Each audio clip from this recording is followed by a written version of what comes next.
Hello, everybody, and welcome back to the Red Podcast. I am your host, Estriga, and today I am joined alongside the Agratah Ignitar Pickles Man player. How you doing, fella? I'm doing good, Jigger, and you? Yeah, I'm great. I'm great. So this will be a bit of an exciting one. Obviously, we've had our we'll call it differences in the past, but now we're in a somewhat level playing field here on the podcast to talk about a bunch of different stuff. Um, Definitely. and I think before we go to you know, the two instances where we got banned, and obviously then when I Spicy got stuff. banned and unbanned. But we'll talk about your experience as a player, like joining the league in the first place. You were part of Revival, Phantom Affinity, um, little time at Seven Deadly Sins before everything kicked off. So the first question I'll ask actually, which is obviously you joining the league as a player. When you joined the league, you must have instantly understood that you were too high of a rank or didn't necessarily meet ranked requirements when you Yeah, to join. So what was your so first off, how did you join the league? Who invited you? And then when realizing that, what went through your head to say, "Well, I still want to play"? so the thing was, I had always had two accounts with the same name. Yeah, But one being a friend for like 8 years ago, which then seemed to stop playing. Which I then had for which is the Agratah that started it all. right. And I made the board listing, just looking for a team in that elo bracket. And then Hashi was nice enough to pick me up. Actually for Seven Deadly Sins back in the day, Oh yeah. which then I think he kicked me in the end because he wanted Thomas back. So he just exchanged a Smurf for a Sandbagger, which is also completely fine. But then I think I was on like something cookie with Nikki at some point, which Oh, critical we cookies. Yeah, yeah, yeah, that's what his name, and Thrawn I think as well. And then that ended, and then I think the entire revival thing came about So with the when Hershey got you in on that post, I think that was the post that ended up getting you caught, if I remember correctly. Was this post very clear that you were Ignitar as well, or was it just that you were Agratah, or was just Ignitar somewhere in it at the time? Or how I did that think whole thing work? So did I Hashi know basically? no, I don't know. No, Hashi had no idea because there was no. The only thing I think the admins caught was me writing my name on the post for Oh both right, accounts. okay, yeah, So at the time, Hashi didn't have any clue. So yeah, Hashi is definitely not to blame because he yeah. would not know. Like that's not the first thing you do. Like, oh, this is his name. This is his name. So that was just no connection for him to see. Yeah, I mean, just historically, obviously, you wouldn't have known at the time, but Hashi's had more than enough Smurfs on his teams in the past, so Yeah, who knows? I think that's just an unfortunate turn of events because Yeah, Hashi's definitely not to blame for that one. right, that's fair. So you obviously you join, and you're made aware pretty instantly what the ranked requirements are, as in you can't be higher than X rank. I think at the time it was gold 4, no, and then Yeah. obviously it's increased since then. Um, Mm. and what rank was Ignitar at the time? What was your peak slash current Silver one. It's on I both think accounts? yes. No. At that time, I think Agratah was on Silver 1, Gold 4, and I think Ignitar, which also was called Agratah, we'll just call it Ignitar for the sake of it, Yeah, was, I think, P4 or 2 right. Okay, at so that time, because it was just at the start of season, so I think somewhere along those lines. right. Okay, so a fair distance. We'll call it a whole division's difference. Definitely. Was there any level of remorse or guilt or kind of feeling about playing, or was it mainly just you wanted to play in a league that was like VL, you couldn't find anything else like it, and you thought you'd have fun because there wasn't a friend that got you in. It was more just you wanting to play. So Mm. what was what I'm talking about the initial motivation to wanting to play at the start in this league rather than trying to find a different one? Definitely. So I've had my fair experience of teams. I think I was the one who almost kept like team ranked running back in the day. Like I was big user of that. Where if you remember ranked team, Mm, I played a lot in that and a lot of in like platinum, and I was also in some diamond teams at the point, even though I wasn't really diamond. I think. Um, but the energy of playing in that kind of league compared to what VL showed out to be was just two different things. Um, VL is more chill, people is nice, can have fun. Whereas in Platinum or Diamond, if you just have a bad game, you'll absolutely get flamed into oblivion. That's fair. So it was you wanted to play in a league. You've obviously got team experience. VL created this new opportunity for you, and it was the atmosphere that you were looking for. It's a perfect blend of everything. Definitely. And the reason a lot of people's like, oh, why didn't you say you were smurfing and all that? Because obviously I'm not stupid. Like, I will get mad, obviously. But Yeah, the reasoning me not coming out the time that I did, like under Agratah, yeah, um, was me just enjoying a lot of the people being around. yeah, And yeah, obviously, it was not because I went into games and be like, haha, I'm gonna absolute trash yeah. whoever I was against. Because you would also find that I didn't really do that. I didn't really just absolute hardcore play the games and smash into the potential I think I can. I Yeah. played more to have fun and with the people I played with, which is also the reason I left teams when I didn't feel it fun. Right. So let's go through. We'll talk about more about what happened when everything kind of got revealed in a bit. But so you joined to go to Seven Deadly Sins. Harsh wants Endeavor back, so you're out the door. Mm, You join definitely. You join Critical Cookies. Now, obviously, faded memory, but what was the reason you joined that team? Was there a lot of tryouts that you were doing at the time, or was that just the one that was just like, yeah, we want this guy? And then what was the reason you left? Was it just the end of the split, or Actually, the entire thing was just such a weird situation because I joined, we played some games, nice people, no nothing there. Had lot of fun talking with, I think Chewy was on there as a coach or something like that, or we scrimped or something. And I knew I had to go summer vacation, so that was in the plans, and so I joined, and then I stopped playing because of the summer vacation, and I got back, and at that time, I think the team had just disbanded while I was gone or something like that. right? So it was Okay, just like I joined the team. I think I didn't really try like hardcore try out for teams. It was like, you want to join? I was like, all right, cool. yeah. Um, so yeah, the team just disbanded when I got back. I was like, all right then. So then, obviously, you say the revival thing happened. Now, this was obviously Paxo comes back and wants to remake revival, revive revival. Hmm. Just explain the whole situation from your standpoint of from start to end, and then I'll ask questions as different things come up. Yeah, so actually, now that think of it, I was on Fathom Avidity with Asco to begin with. Oh, was that before? Oh yeah, of course that was Yeah, that before. was actually Yeah, that was before. so that was And the then Shell one. I remember that. Yeah. So let's talk about that first because that had its own drama, didn't it? I mean, what on earth it happened seems there? wherever I go, it just comes along. Because Yeah, so Kirez was on that team as well, wasn't he? Sirez, yeah, however you pronounce his name. yeah, So that you, was such a mean team.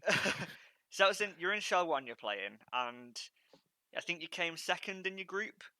Mm, I Uh, think you're right on that one. yeah, I think you came Something along those lines. We second came in your to the group. playoffs at least. Yeah, because then you had to play through that little gauntlet thing to be the fourth team. Because there was three groups, top three of each group make it to semis, and then the next Yeah, three have to play in like a gauntlet to make it, and then you ended up yeah, winning the gauntlet to make it to semi-finals. So it wasn't a bad run, not in the slightest. And I think you played up against Team Elite, didn't you, in the semis, yeah, and then lost to them, who obviously ended up winning the whole thing.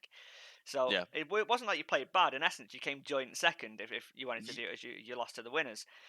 Yeah, So also I think we gave them a good run for the series. I think I'm actually not sure on the result. I think we went like 3-1, 3-2 something. Oh, they went 3-1, 3-2. yeah, I mean, you would have done better than Seven Deadly Sins did in that series anyway. So despite having a relatively good success, obviously relative being the key word, what made what happened after happen, and like what did happen from your Well, perspective? well, for me it was just a lot of frustration playing with Asco in the terms of him running the team and playing as well. Right.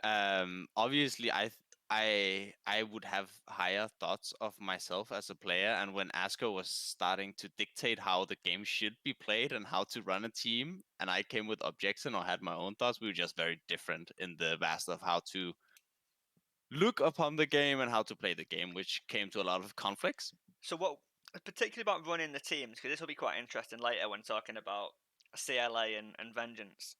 Hmm. which will be a game that will come up relatively soon. So that'll have a little bit of hype to do with that. But what was the difference that you and Asko had in terms of how to run a team? Obviously, playing the game is a different story. We won't touch on that. But what was he doing in the running of the team that you disagreed with? And then what would you want to have done at that time? The way that ASCO went about the business was him not really listening to what we were doing, I think, at the time, when he was like dictating when we were scrimming or whatever, and people were not able to make it on those days. It was just not very considerate, and the amounts of scrims that we would have was just like back to back to back, Yeah, without any like thought of what happened. It was just like, yeah, okay, go game, go back, like go to the game and just exit as soon as you were done, and next game just repeat, repeat, repeat. yeah, Um, and the he was just, I think, yeah, I think just the entire team dynamic was just not in the correct space. Uh, because I was also very frustrated because he would never blame himself. I think he was playing in bot lane, yeah, yeah. and I think for that team I was playing Jungle, I think. jungle. Yeah, think that was what we were doing. I think I was playing jungle actually for Yeah, Cyrus and all that. because Gandhi was Um, top, you were jungle, Cyrez mid, I think, and then Thorn support, maybe somebody else. I can't remember I who. No, Thorn was team elite, I think. Yeah, whoever remember, put that in the comment section or whatever, because I can't recall either. Um, but yeah, something along those lines. Yeah, so it's So team dynamics I not good. exactly, and after the shell, I just told Asko in a very honest way that I was gonna look for options other way, Yeah, so which then turned out to be Paxlow's team. I mean, it turned out that basically the whole team moved. So how did that happen? Yeah, so that's also a very fun situation. So I was out looking, and Paxlow was like, "Yeah, I'm gonna look for revival." And I remember at the time I was very impressed of how like I think his girlfriend drawed or something, and like the banner was looking slick, and it was just he's a nice guy, definitely. I love Yeah. Paxlo for his personality, and I still do to this day. So we were looking for members, and obviously I had. Oh no, I recall actually now. It was Blueberry Haze playing support. Oh, of course it was. Yeah, Blueberry Haze. Yeah. Yeah, support. Uh, so I was like, I think we were missing a top and yeah, everything. So we got Wavy on board because Paxlo had thought of him, had played with him in like long ago. So we Yeah. brought him on, and we got and so I we just asked Blueberry if I think he asked what we were missing, and I said we were missing top, and he would like to try out, Yeah. and so he did, and he's like, yeah, cool. And so he joined, and then not long after, let me see if I can actually find the conversation with Asko. So Asko just went absolute mental on me after that because he was like, "Why are you approaching my players?" and yeah, all that kind of stuff. I was like, "It's not. I didn't poach him. I just told him what role was open, and he was like, "Yeah, cool. I'll try out." Well, we'll go on a tangent then, because I think poaching's it doesn't really happen so much anymore as it used to in late CL and early VL days, where obviously the nature of poaching is just you've got a team with 4 players, a team with 5 players, and the team with 4 players takes one of the members from that other team. Um, how they do it, loads of different ways, but just trying to sweet talk them into thinking that they'd have a better time playing for them. Um, what's your personal opinion on poaching? Because for me, I can't really see any issues with it. Yeah, you I could think make it's fun. it's fun definitely, but you can maybe say it's a little bit BM to the team owner, and obviously Mm. there's some level of disrespect that's happened from the other team owner to the team owner, and then the player to the team owner, and I can get that. But if there is a player and 2 teams, and both teams want that player, ultimately it's the player's choice who he plays for. So I can't see any massive issues with poaching personally. But do you think there should be some level of a team has to speak to the other team before they can approach the player, just out of good manners, or are you just fine to say I no? think that would be the optimal way of doing it, but then again, that would make it very professional like, I think. So I think just being very open about it would just solve the issue outright. If let's say I was to poach Sumter, right? Right. So I asked Somtha, was like, "Hey, I'm looking for, I think he's main support or mid lane. We're looking for this thing. Would you be interested?" And then he'd be like, possibly. Can I just get back to you or something like that, and then just discuss it with you very openly. This team has asked me to try out. I think I would like to try out and see how it is, or whatever is the case. Yeah. And then you would obviously know ahead of time, and then you would be able to either find a sub or another player. So did that situation happen with Blueberry Hayes? Did Hayes go to Asco and say, "Listen, spoke to Agratah. There's a place on Revival for a top laner. I'm interested. I'm going to try out." Or did he just try out and then join? And then Asco was like, "Wait, where's my support?" I think he was like, yeah, but I can't speak of Blueberry on Blueberry. I just know we asked him, and he was like, "Yeah, sure, I'll try it." And then after the trial, he like, "Yeah, I'll join." And then I suppose he went and went told Askos like, "Yeah, I'll be leaving the team." But to be fair, it was not in the season. It was like in the post shell one. Yeah, yeah. So I think that was it was not really it was not a bad timing. I think he was just mad that all the players left for another team, right? And obviously I was the felon How drawing did away the players. how did in your perspective, how was the community in that time? Because a lot of the questions we're going to ask is your relationship with the community as a whole, and then maybe individuals if you can name them. But in this point, Uh, this is the first time where Agratah's become a well-known player, as you were probably one of the main carriers for Phantom Affinity, playing jungle, you move into mid lane, and then this whole drama thing kicks off with Asco. And Asco's never been a, I don't want to slag him off here, but he's never been someone that the community is drawn to and always back. Such as say if something was to hmm. happen with, I don't know, a Lordio, most people just instantly back him because he's well known, nice guy. Asuka wasn't really, he's still on the hinges of being known at that time. So at this point, what was the community like? Did you find that you were welcomed in the community? Was it To- people thinking, "Oh God, here he is, just trying to start drama"? What was your relationship like with people? I think I would like to think that my yeah, my relation with people at the time was very open. I think a lot of people is very nice within the community, very not not negative to the point, and not judging a guy from just rumors. Hmm. But but I actually think I like to think that my relation with people was good at the time. Okay. But to the point that you're making with the Laudio and the Asco, I think to that part is very that's probably one of the parts where I'm very iffy about VL in some of the parts, because there is definitely a relationship benefit within the league, I would say, Yeah, I to mean, a certain degree. I imagine we can talk about that one a little bit more later. Mm. um, but now we're on Revival, and this is a team that you're feeling pretty confident about. You know, you've tried out Paxos team, seems like a really nice guy. The graphics make everything look dead professional. You've got Blueberry Haze, a guy you like. Sarah, Yeah, Wavy's in the jungle. yeah. Did you rate Wavy at the time?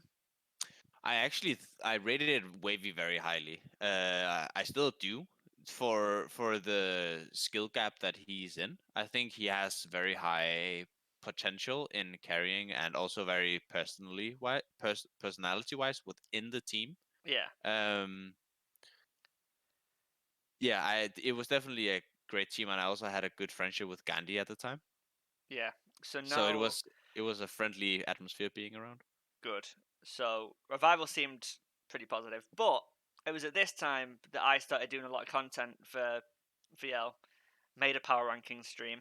I don't know if you Yeah, remember where Byron yeah, was yeah, rated yeah, the yeah, worst yeah, mid yeah. laner in VL, and you know That we was were great content, by the way. we were looking at the top teams. We are looking at the top three is definitely Team Elite, Seven Deadly Sins, Centurion. Even though Phantom Affinity already made it to the semi final, nobody rated us. Basically the same team over in Revival, but nobody rated us. And then you had teams like your Hentai Haven, 100 Cobra Revival was somewhere in the middle and whatever. But then we saw week one of Shell 2, Seven Deadly Sins lose, Centurion lose.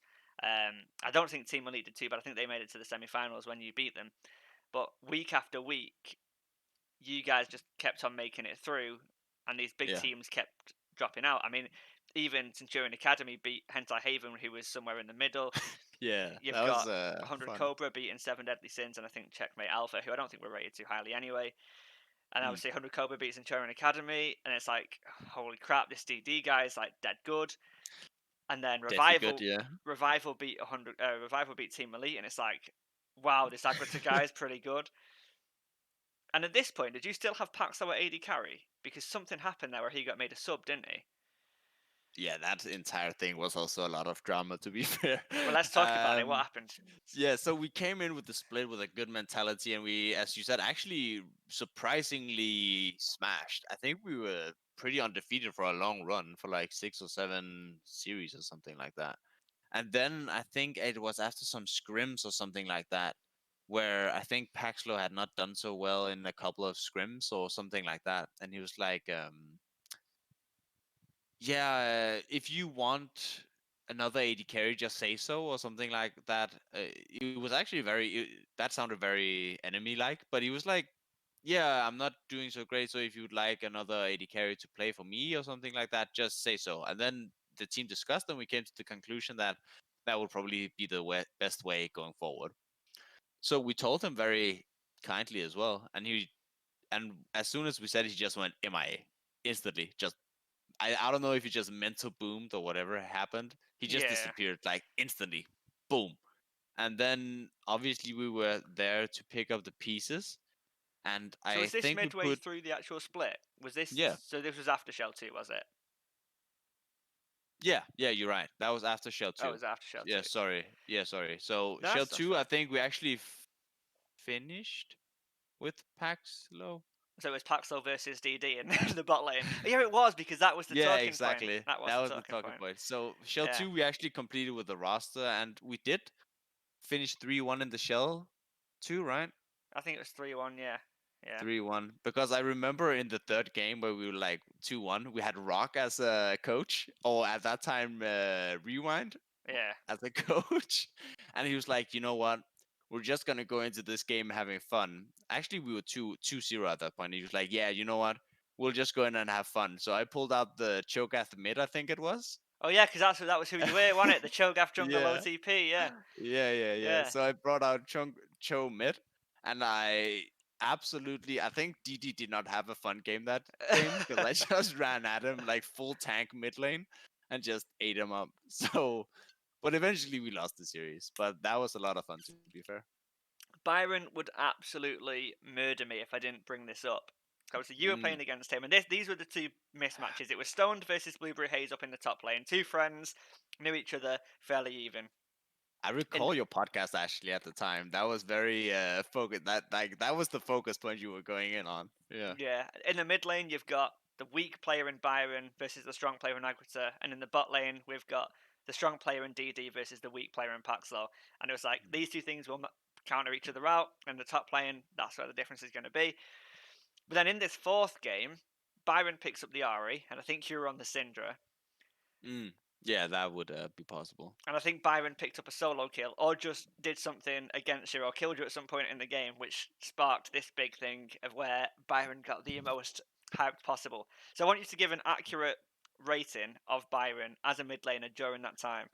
Because obviously, we can go into the arguments of you maybe not trying as hard as you would do if it was for a platinum or diamond team. You could say that Rewind told you to relax a little bit and just enjoy whatever you were doing. When it came to that series, if you can recall, how good did Byron actually play? I think Byron is a very. I think he's very good, not necessarily because of the mechanics that he brings, but the team environment and the confidence he brings to his teammate.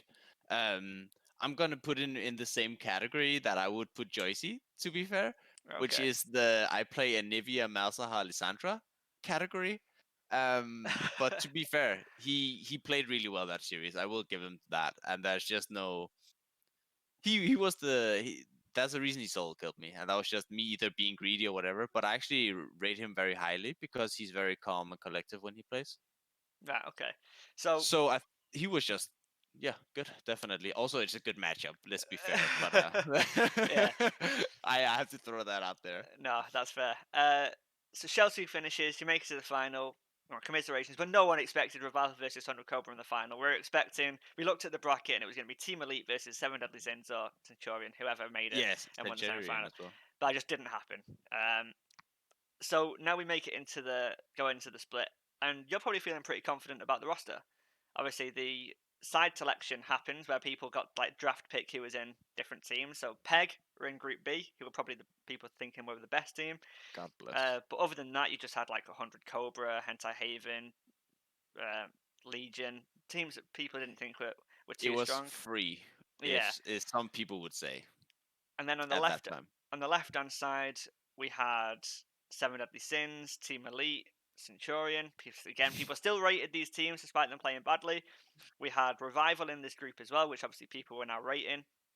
Um, and then we had a couple of unknown teams like the Slow Bros, who turned out to be pretty fucking good. So it was a pretty stacked group. Talk me through how that went, because I think in week one you did beat Centurion, didn't you? I think so, yeah. Yeah, you I did beat think Centurion. as said, I think we actually had a really good run. I think we went something like 6-1 or something. We were at top of the board, I think, with the slow bros at the time. And then as said, the boom happened with Backslow, Yeah. and we had to reshuffle our entire roster, So which what was it ended up after that? Yeah. we went with Blueberry Hayes transferred to AD carry because he's an AD carry main to begin with. Yeah. Where we picked up I'm Sub, by the way, for top lane, also called Hero nowadays. Um, and Gandhi was support. No, he went to support, and we put I'm Sub, by the way, top lane. I think that was how it went to begin with. Right. So that was the roster with me and Wavy mid lane. So we went on, and it went. I think it went all right actually. I think we went on for quite a while until the ultimate revival dead meme, Yeah. where there was just a lot of internal conflicts with me and I'm Sub, by the way, and me and Gandhi was not getting on as well as we had been in the past. Um, and the yeah, it was just not bound to get further than it did at that point. I think it was the correct choice at the time, to make it boom. Yeah. So do you reckon that was the lack of Paxlow being the central calm leader that you'd had before, even though he might have not been the most proactive leader, demanding leader? Do you reckon that calm and influence, controlling everything, making sure everything was sorted, was what Revival was missing? Or I was it actually just that think Hero's atmosphere and his personality was just not constructive, or a bit of I both? th- I think Paxlo not being there obviously definitely had a case in the terms of him being the calm and elderly slash wise voice. Yeah. Um, yeah, definitely one of those two things. But yeah, I I think it's important to understand that we didn't do it to Paxlo to be mean. I think we just wanted the team to improve in the direction that would enhance the experience of playing. Yeah, no, I can understand that. It would be one of those situations where a scrim happens and he's clearly the reason that you lost, and he's feeling bad about it, and he knows he's feeling bad about it. You you don't want to say anything, but you Mm, want to do better as a team. He then brings it up and says, and he would have brought it up in a way to say that, in almost wanting approval, I reckon he would have exactly. said, "You can get rid of me if you want," in the hope that you guys would turn around and say, "No, no, we still want to play with you. We believe you can do well." However, that's Exactly. not what he literally said. And No. so when you spoke about it as a team seriously, you were like, "That is all we need to Yeah. fix. Everything else is perfect. It is just that." So And it's nowadays I actually feel really bad about it because, like, I don't think at the time was the correct call to make. Also because Paxlo was not in it for the reason I think me and Wavy and Blueberry was there, yeah, like to win, you know. yeah, Like the thing I feel bad about nowadays is because I think Paxlo at the time went on a podcast, or I think it was after a game or something, where he went on and was like, "Yeah, I'm just very happy to play, and the guys have faith in me," or something like that. Which I now look back upon and be like, I actually feel really bad about, because he was just a very nice guy who just wanted to play, you know? yeah. I mean, So I think that's what it was kicking him for. Yeah, from the team was probably not the correct. Maybe just leaving with a very honest opinion of we're just very different in the way we want to play, right? Yeah. Would have I mean, been the optimal way. those things happen in a team where you join and you win and you have fun because you're winning. However, the Mm. reasons you're having fun It's because you're external of winning. winning can be different, and which is why a team might not end up working. Um, so obviously that was the case there. Now you'd argue, what would you do? Would you try and finish the split and just get on with it? But that was a very long split back then. That was like a 3-4 month long split. So it was harder for teams to stick together, and that was ultimately the complaint. Shell one, shell two, then this fucking massively long split made it. And then you had the other, was it shell three or Hex Tech Cup that he ran at the same time? Yeah, Yeah, Hextech Cup. Yeah, which then just made it so long. It was good for content, just long. So you could argue what was best there. and But let's then, be honest, in this Elo bracket, teams that stay together is teams that has been set up for like a while. At the time, I think Centurion was one of the teams that I would doubt to, or not doubt, count on to be a very stable team and would like continue to have a healthy environment. And I think at the time, Team Elite was also a very known team at the time yeah, and had been together for a long time. So, but I think it's just very doomed in these brackets. To be fair, that the teams do not stick for like 3 or 4 seasons, except if it's like real life mates or something. well, yeah. I mean that is kind of what I've noticed. I mean, even Centurion was only made for the start of Shell One. Mm, Like it was like the prior split. It was made towards the end of that. Team Elite was a brand new team made by Thron and Inequitus. Obviously, they brought in Lordio and Last, and obviously they then Lordio and Last have stick together through Team Elite to PMA, now to Plague. So they've kind of stayed together as a pretty long running team, if you want to call them um, the evolutions of that. Seven yeah, Deadly Sins was a weird one because that they were along for the longest time. They yeah, were, I mean, not as long as Hentai Haven, but they were along for a long time as a consistently competitive roster, pretty much always winning. And then the whole roster moved to WSL when Hashi left, so you could kind of classify that as the same thing, continued winning, but they've stopped now. yeah. It's a dead weird one. I think the only one has been Hentai Haven, but that has just been Rani the whole time and constantly swapping the members. I mean, even Dan's not playing on that team now, so it's Honestly, I think it's like a lot of respect to Rani at least, cause for having like the team together. Like let's be honest, in the case of Hentai Haven is not if we go into the split and you see Hentai Haven on the board, you're like not like yeah they're gonna go away with the victory here, or yeah. at least run away with the trophy. But I have mad respect for actually keeping the team together and having high mental every single time. Well, I think that's the thing that Hentai Haven have always had is the one of the best community kind Mm. of within the team. Like the server's got so many different people in it, from old ex players and people just that obviously she has gotten close with, and then people have then gotten close with each other through her, and it's created a pretty good bond. I think it's only then when people leave that can get cracked. But yeah, that has a definitely, if you think about the most iconic team for VL, it's 100% that one. Seven Deadly Sins very close second though. But Yeah, anyway, Revival definitely. goes boom, and then Seven Deadly Sins they come calling. Let's talk They were about what looking for happens now. yeah, I think it was I can't recall. I think it was the AD carry, which I'm not sure if they were benching or there were other factors within it. But I went there and were like, yeah, are you looking for an AD carry? And they were at the time. And it was very nice timing of me getting off revival at the time. So I tried out and we played a couple of games. Obviously they knew who I was and I know who they were. Um, and we went into scrims and we absolutely trashed on people. I think I brought out Draven and went something like 18-0, and in scrims, let it be known, it was scrims. Yeah. And the next scrim we had against a completely other games, Draven was banned out 1, 2, 3 game. So then the entire team was like, So people know now what a about some what a scrim leaks. coincidence! Yeah. What a coincidence! So that was just some drama around that. Be like, oh, okay, somebody obviously screamed leak because I do not play Draven that much in my normal account or Yeah, whatever yeah. account you want to go for. Um, but yeah, so we went there, and then I think after a scrim or just the evening, I was on my way to bed, and then obviously just out of the blue, the banhammer just came through. So did you know anything about this happening at all? It was No, completely just because came out of the blue.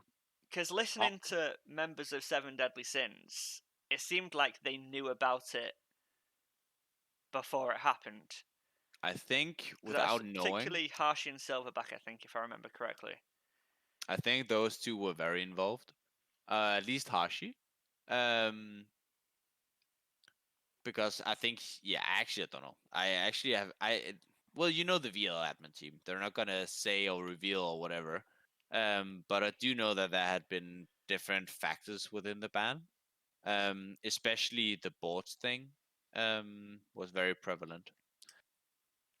So The original post. yeah, so at this point you weren't seen as the best player in VL, despite No. being a Smurf. You know, we've just had Peg and Joey be banned.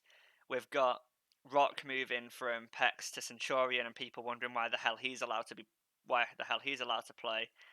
Um, you know, obviously me being me, I'm constantly making Centurion make out to be this great team. You've got Bram, which people are wondering, like, is this guy smurfing? Obviously he's not, but like he played very well and had a unique play style. Um, Kiz was doing his own thing. You had the top lane rivalry with like Silverback, Simon, Merst, and obviously everybody else. So you were seen among the good players, but no one was like, this guy's definitely smurfing. It was just Insanely good, yeah. yeah, it was just the rank restriction was you are currently gold 4, not you've got a peak rank of gold 4. So you had a lot of players that were sandbagging to get lower to be gold 4, and then you had, despite being a silver gold league, it was pretty much a gold league. Yeah. So you weren't viewed as this way. Did you kind of rest on your laurels a little bit? You've been playing for a while now. You played Shell 1, Shell 2, the majority of the split. Did you just think this is it now? You knew you'd kind of forgotten you were breaking the rules. You were just playing. Did you have that kind of mentality, or were you, every time you were joining the team, did you still think they might find out? I've got to be careful about what I say. To be fair, I think at that time I had either been in the community for 1, 2. I can't. It must have been 1 year. Um, and as I said, the reasoning me joining was possibly, haha, I want to have fun and be good or whatever, be like top player. But at the end of the run, it was more of I don't want to miss out on playing with people and having fun and all that. Yeah, Um, but no, I was actually not. I was very sure that it was eventually never going to happen, yeah. like the finding out. I was insanely sure it was not gonna happen. Um, yeah, so I was actually just not scared of that. So we'll talk about more the mental side of things in terms of getting banned, being banned, unbanned, whatever later. But you get banned, and what was your first off emotion behind getting banned? Like how did it make you feel? What was your response? What were you trying to kind of do? Because I know a lot of people were kind of memeing about it in the community, and this would have been the main time when your community reputation would have swayed, because like this was back in the time when Silverback was at his memeiest, if that's a word that that I could use in this Very true. context. Um, and obviously other people getting involved as well. So first off, how did the ban make you feel? How did you react when you got banned? And then how do you feel the community felt? And how were you kind of perceived? And what were your friendship groups like at the time? I think the people from Revival was very nice, and a lot of people is very nice in the terms of believing whatever I was saying Yeah, and not really believing in the admin team. Um, and I think I reacted the same way that every single ban has acted out in me being like instinctively just going straight to tickets and being yeah. like, yo, this is definitely not true or whatever, and having a long ass discussion and whatever happened. Um, but eventually not having any outcome changes, you know? Yeah. So how So did that make you feel though? This whole thing, because I think that's quite important for a later I topic. think it was definitely saddening in the terms of me knowing not being able to play with the people that I enjoyed playing with, and being in the community the way that I used to. But obviously, it was looking back at it now. I think it was definitely the right. It was the right. Obviously, it was the right call for admins, Yeah, but I yeah, think it yeah. was also a good wake up call for me, at least, So to realize why was I there? What was I doing? What is my priorities? yeah. So the point with that is, do you think that getting banned or so two points really? Do you think that playing in the league had an effect on your life outside of VL or League of Legends? Whether it made it better, whether it made you more secluded from people, and then second off, when you got banned from it, the saddening feeling that you got, which I'm pretty sure everyone feels, and obviously I think Dewey might relate to this the most at the moment because obviously he's going through something where he's trying to get unbanned. Shout out, Chewy. um, do you feel like the getting banned had an effect on your life outside of VL as well? No, to be fair, before I got in VL, I think I had a girlfriend. I was in high school or something at the time, and I was living a really good life with sport and everything. And Yeah. after VL, I think I had moved in with my girlfriend, still studying at uni and all that. So I don't think VL in terms really had effect, except for obviously taking away my evenings and making my girlfriend unsatisfied. But in the terms of attention she's getting, Yeah. but I think it was just more mentally in the way of why am I being here? Is it to shit stomp, or is it to just have fun in the terms of being there? And what was it? It well, in my perspective, I Like your came to the perspective is the only one conclusion. that's true. Yeah, in my perspective, it was to be there with the people that I enjoyed being with. A lot of the people I'm here to have fun with and enjoy. Even you and I, some people would say it's not on the greatest terms, but I obviously and honestly do not have anything in conflict with you or any of the players I enjoy being around. Yeah. Um, so do not think I have a hatred against No, anyone, because I really don't. Because even though whoever memed me when I was banned or whatever, it was totally righteous. And obviously, if that was me, I would have done the same. So there's definitely no grudge or anything against anyone. So that's fine. that's fair. I mean, just a curious point. So obviously you get banned, and the next question is you've made all these tickets, you've pleaded your case, you've denied it, you've pleaded not guilty, and just no matter what, it wasn't happening. And Yeah, then what ended up happening is you kind of just gradually took yourself out of VL a little bit. You were less active in the general chat. You weren't really communicating, at least from what I could see. Obviously, I wasn't in your exactly. revival servers, but that's what it seemed like. Did you ever? What made you not admit to it? Because that was the main thing. Is that you? I remember you constantly saying that it wasn't you, which Yeah, I think is what increased the level of meme behind it. Because it came a point where it was almost obvious. Like yeah, it was pretty much impossible to disagree with. I think your excuse wasn't the greatest in the first place. Whether you yeah. want to talk That's about that that's anyway, no, that's totally true what you're saying. but what made you not admit it, even after I you knew there think was no chance? I think it was just the fear of losing, like the very basic fear of losing whatever you have. If you have like a girlfriend and you cheated on her and you realize like that was a really bad move, so Yeah, you're not willing to admit because your fear of losing the girl or the friendship or whatever. I think it was just very.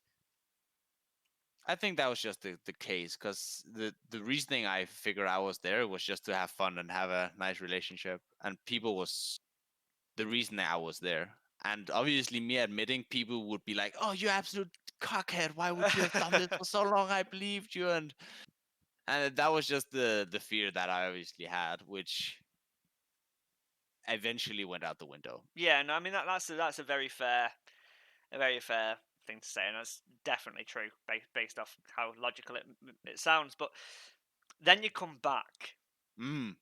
and this is obviously the most contentious point. And I think this is the point that the admins will probably attest to the most as to any Mm. conversation about future unbannings, which hopefully can be the case. Personally, I don't want anyone to be banned as long as they aren't negatively affecting the Discord community or negatively affecting competitive integrity. In my opinion, they can be unbanned. But there we go. You join back Pickles Man, right? First off, Pickles, man. this is you, right? There's no arguments. Rock on. What was So I don't know. What was that team even called? I can't even remember. Sons of Capri Sons Suns. of Capri Suns. Yeah, Sons of Capri Sun, I think it was. Like the drink. yeah. So was this your team or was this somebody else's team? This was my team. That was that because I figured the way of me being able to play within the league would be having nobody that would know me within the team. Yeah, And obviously, if I was team owner, I would be able to pick these people up separately. yeah. So So that was what happened eventually. what made you want to do it? So this was some time after, because yeah, it was the That was next a long split. time after. Was it Yeah, the next split or was it a split after that? I think it was summer, like August. But So I think I picked up the team in June or July.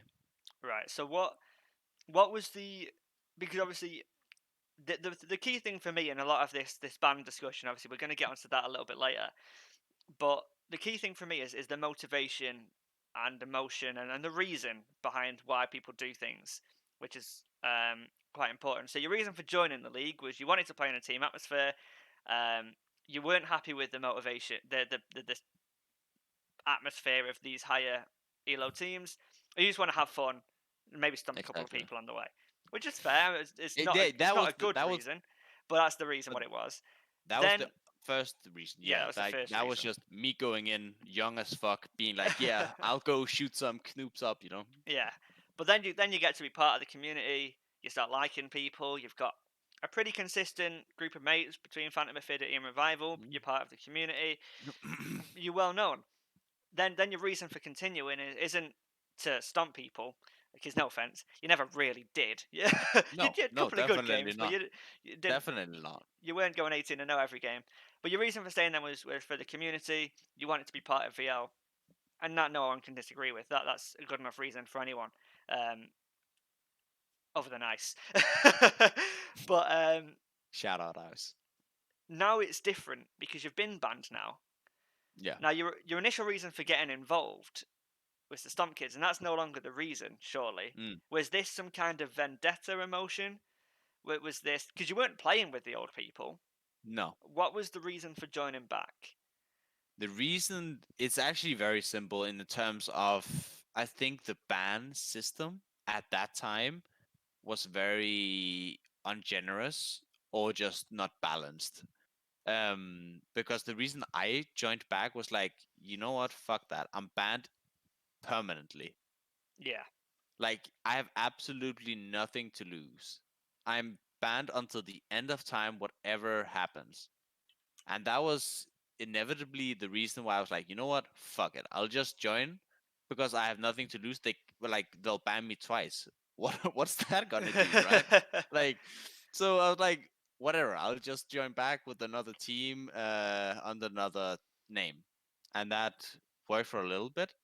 But that was actually just the reasoning behind it. I wanted to play in the same league. Um and I was like, fuck it. yeah. I mean that's fair. I mean it brings us to a good point. So you get banned as Pickles Man before I get banned as Vindicate, right?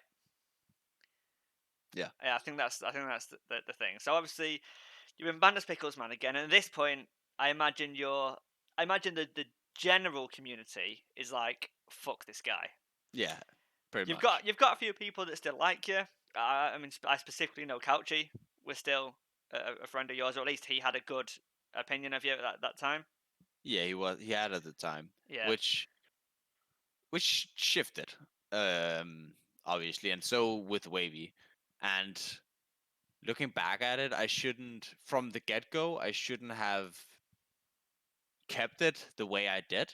Um, Well, kept the secret of smurfing. Yeah, Yeah, definitely. But as said, that was just pure instinct. I didn't want to admit it. I didn't want to lose whatever I had within the community. yeah. Because your Um, opinion is, if you don't tell them, you stay friends. If you do tell exactly, them, you're flipping a coin, exactly. and So I you don't was want it to like, land on tails. exactly. So I was like, I'll just keep it, and then eventually the second ban happened, and I think the reasoning I didn't want to trust, especially Wavy, I think it was, because he was chatting a lot of shit in general chat and on podcasts, and so I was like, all right, I'm not gonna trust him on that one because he was always chatting a lot of shit on Pickles Man. So I was like, all right. Um, and Coochie or whatever how you want to say it was also. I also in thinking back of it, being so good mates with him and Wavy, I feel bad about that. But I think they do not see it from the perspective that I'm trying to explain it to them. They see it as a personal Right? Why didn't you trust me? I thought we were yeah, why mates. didn't you trust me? Why yeah. So but the thing is who do you trust? Do you trust people who's already chatting shit about another guy that you already is, or whatever you do? It's a very it's literally a run and shoot situation, right? You're like, do I trust you? Do you already chat shit? What are you doing? So Yeah. you're already on that run. The, the end of the day, what you were prioritizing was the relationship you had with that person, Mm, and you had to pick a direction. And at the time, you wouldn't have known what they would have said. You could, exactly. so, and that makes it difficult. So I can understand your point of view. But anyway, let's go back to the Vindicate situation because you definitely want to talk about this at some point. Um, so I'll Definitely. before I explain it from my point of view, because I reckon people are sick of to death of this anyway. But I want you to explain the Vindicate situation from your point of view and ask any questions that you've got. So you see it pop up, Trigger banned, Vindicate banned. What's going Yeah. on? Then, well, what goes through your mind? Yeah. So that's I think it was also in August or something like that, like beginning of August. And I was thinking to myself, why the fuck would Draker do that shit? Because like you were already eligible to play, so I was like, why the fuck would you do that?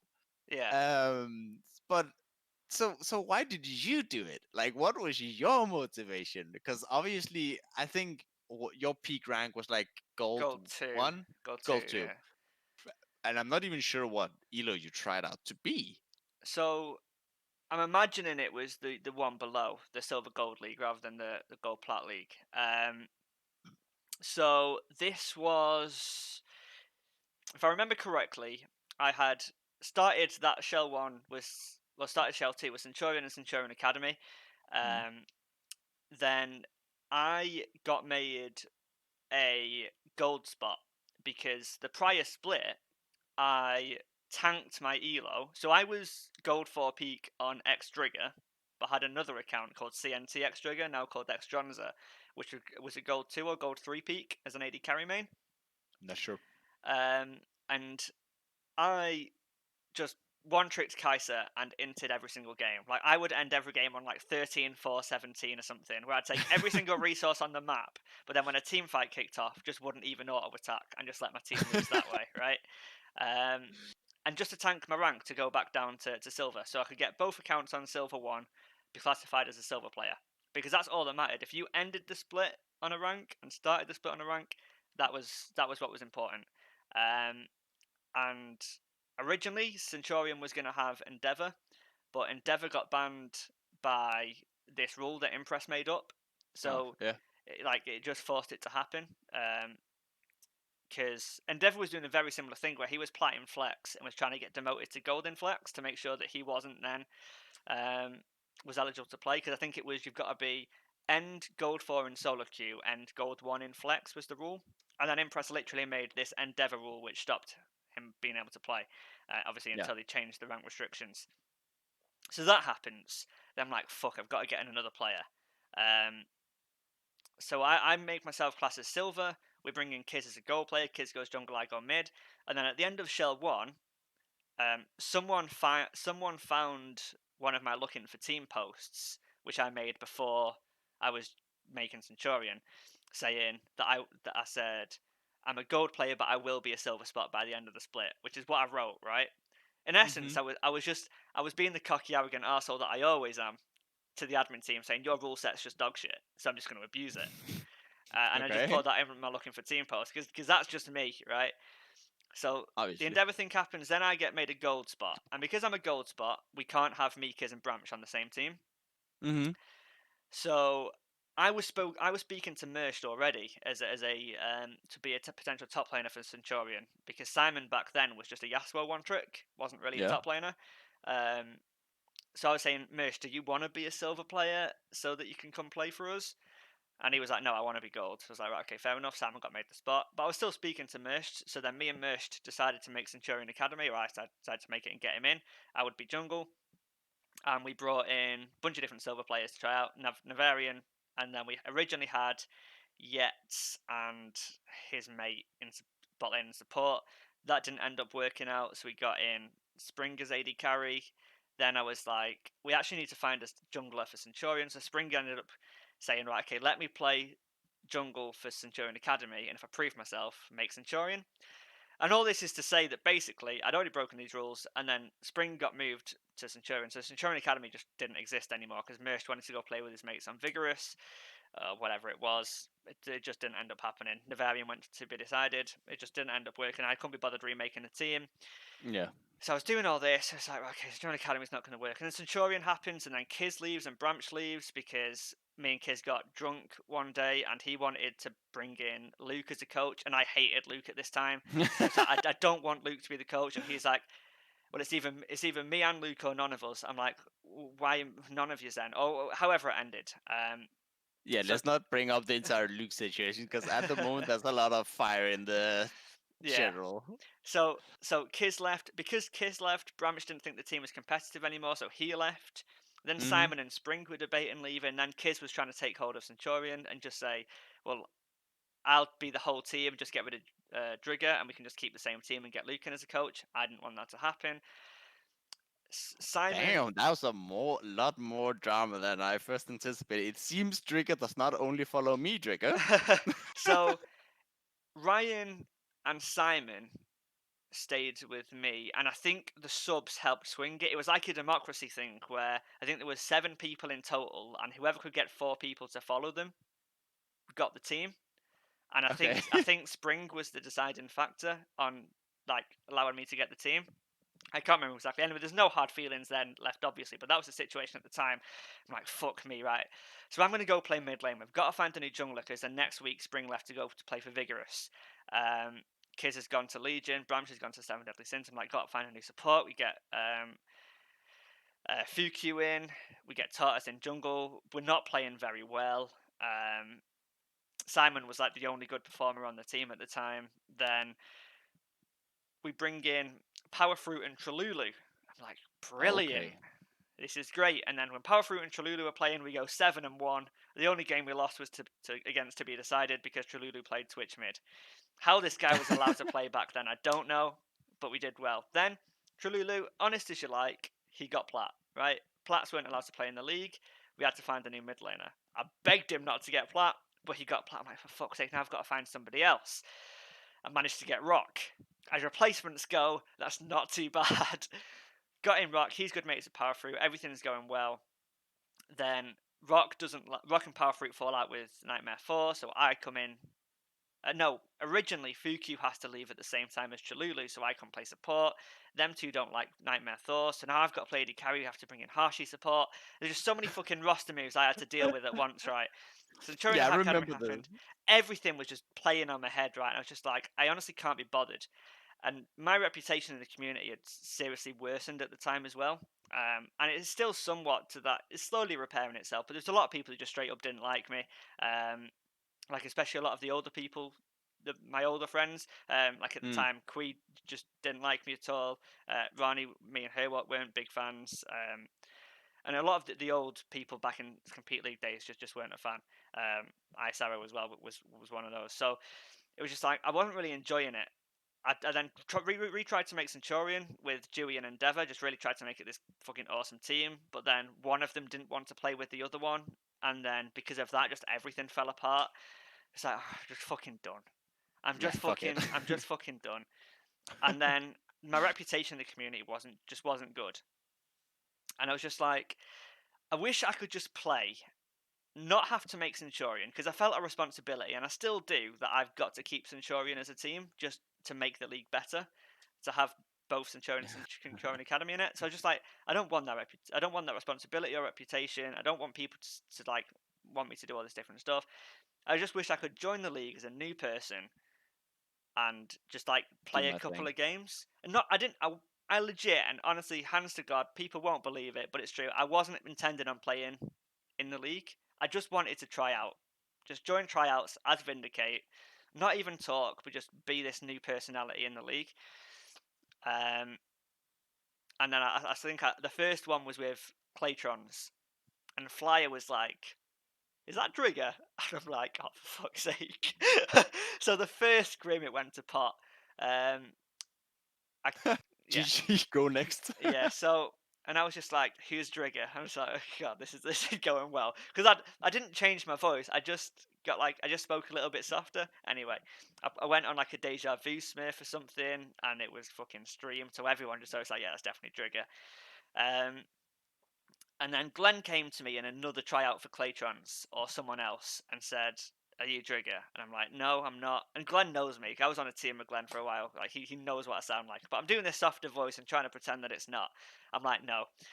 I play the scrim, and then straight after the scrim, I tell Glenn, "Yes, it is me." Right? Just because I didn't want to.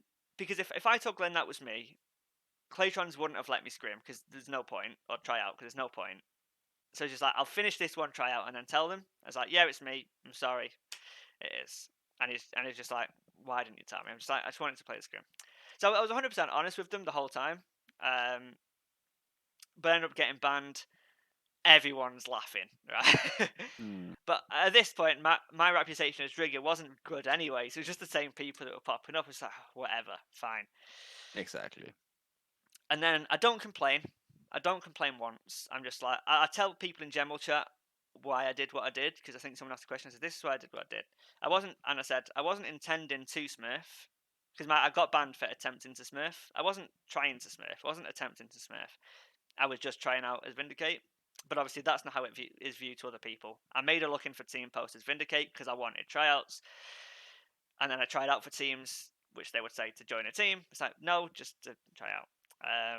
But obviously, it's impossible to say because it wasn't around long enough for people to offer me a position and for me to say no. I mean, for fuck's sake, I was playing mid and playing Aurelia for the first time. It wasn't serious.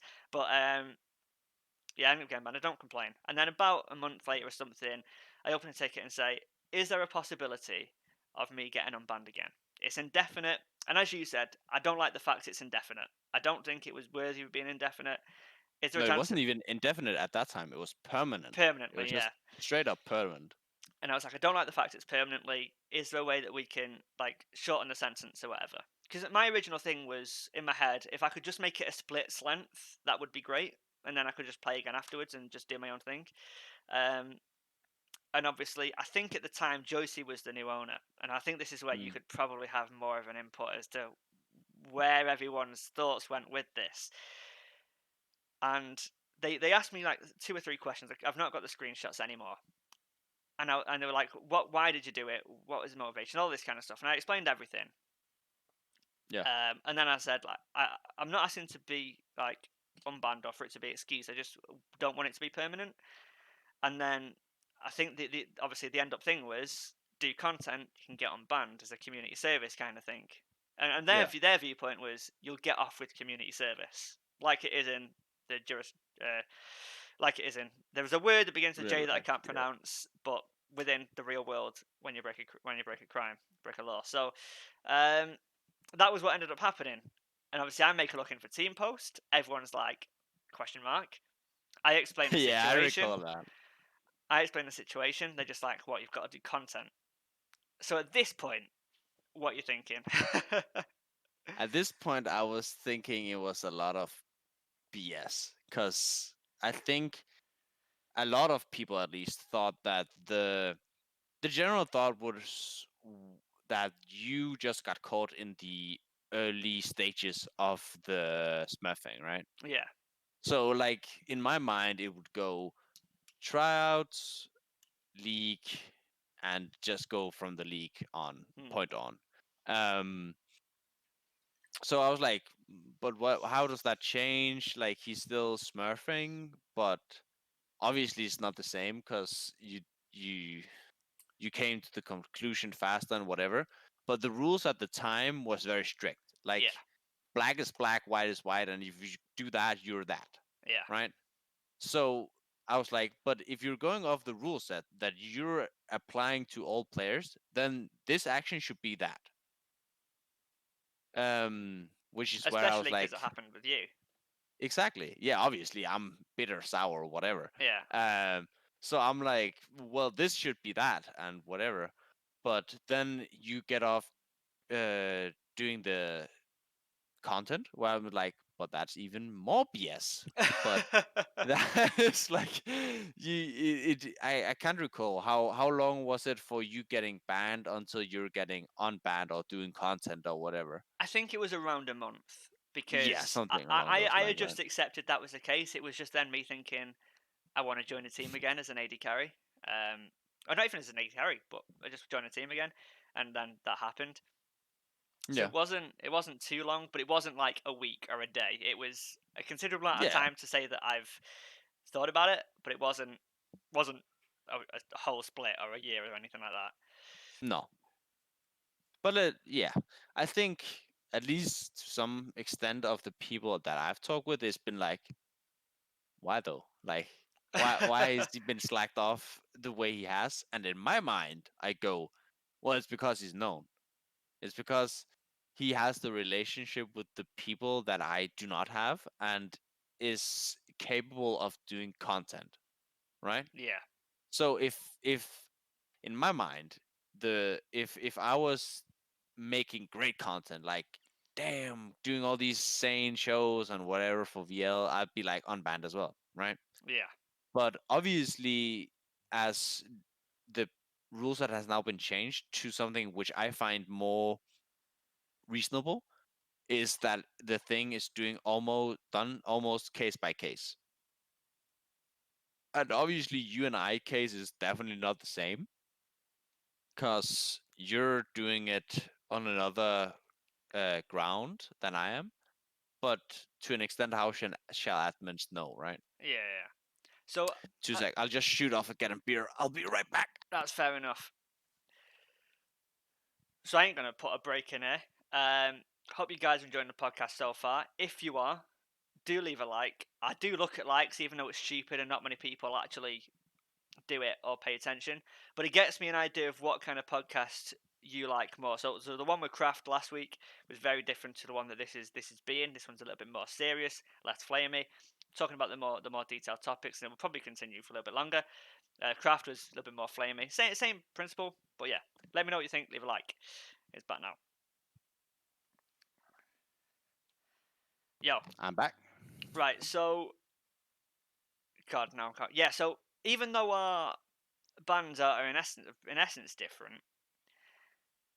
we're now in a situation where we're both by rank eligible to play. Yes, You never hit diamond, which means you're eligible to play. Um, we're both in a situation where, I mean, some might argue differently for me, but we're both in a situation where we're not negatively impacting like general chat or anything like that. You know, you're not particularly toxic. You're not breaking any like massive rule set, and you're eligible to play. However, you're still banned. You're not allowed to play. definitely. In Um, my opinion, this is wrong, and I think we'll agree on each other. In my opinion, you should be given another chance to play at a fairer rank. But what's your opinion? And based off the conversations you've had with admins, what's their opinion on that as well? I think that to some people's belief is that admins is not reasonable, and a lot of things is getting changed within the system to not being black is black, white is white. Um, but I think personally, obviously, that I should be allowed to play on the extent that I have come clean and there's not really anything that I am eligible to hide. Like, Yeah, um, if you if you go onto my main account, you'll see I play reasonably often. I don't think I'm toxic to the extent that some people is within the community. Um, and it's been a long time. I Yeah. think that's the most point. Like to the extent people will say, "Why should you be unbanned?" And I would be like, "But why should I be unbanned? Or why should I be banned?" The key Rather, thing for me is the word rehabilitation, and I mentioned this point on the last podcast with Kires, that will he make that same mistake again? He got banned for like leaking, like fake leaking things to kind of influence the competitive integrity of the league. And that granted, situation is also weird. I think it was ridiculous as well, but that is what it is. He's not going to make that same mistake again. Now he was banned for a split. He knows it's not worth it. He's not going to break that rule or probably any rule to do something in VL because he knows that it's not worth it. And this brings on to the more emotional and mental side of things of where the nature of being banned from either the community or from playing can just full on eating an apple. For getting banned from the community or from playing can have an impact on not only your life in VL, but your life outside of VL. And maybe people are using VL as a crutch for their lives at the time if they've not got much going on. It can be used for that. And it makes me think that people realize that when they do get banned, they actually and they serve the sentence, they realize that actually it's not worth it. It's not like people are insane, as in criminals, where you've got a murderer that as soon as they get let out again, they're going to murder again because that's just wired into the brain. Yeah, It's yeah, you're going to get toxic people. That to that extent, it's probably the same. You know, maybe if we were to unban Amy, that you're going to continue to get drama. yeah. That's a fair point. But when it comes to smurfing or breaking rules such as Sarah slash Kires did, one day I'll learn his name. Then I I think think you I get that just call him rehabilitation. Cyrex. Yeah. So are you in a situation now where you truly believe that you will never break another rule in VL again? To my best extent, obviously, maybe there's a rule I don't know of, but to personal preference, I don't think there's anything I would ban because do not consider myself necessarily toxic, Hmm. and I do not see myself having a reason to smurf because I don't have any account to smurf from. So it's like, why should I? To be fair, like there's Yeah. nothing to hide, there's nothing to do. I don't see a reasoning to that. So it does come to the point where what's the reason you should be unbanned because you Yeah, broke a rule? I mean, so what's the reason you should stay banned is because you broke a rule once yeah, twice. and yeah, twice, yeah.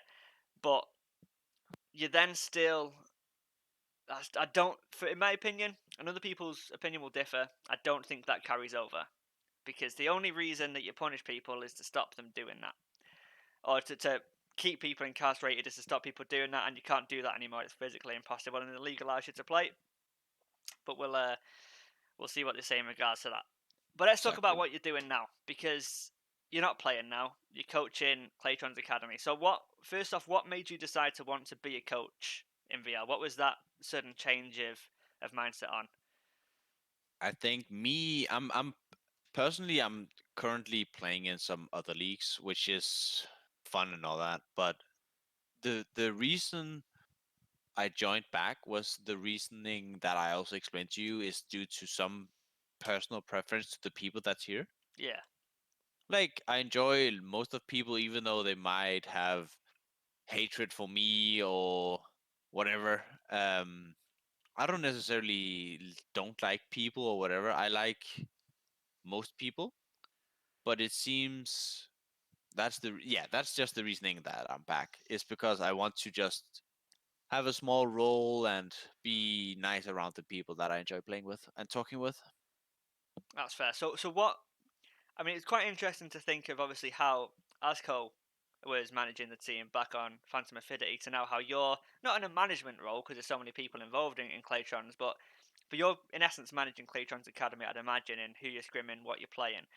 So what have you learned from your experience in this lower relo, and what are you trying to influence? Obviously, without revealing too much, but what's your What's your I kind of think style and how you feeling it's going? I think Claytron's Academy and the way we're doing it is really working out.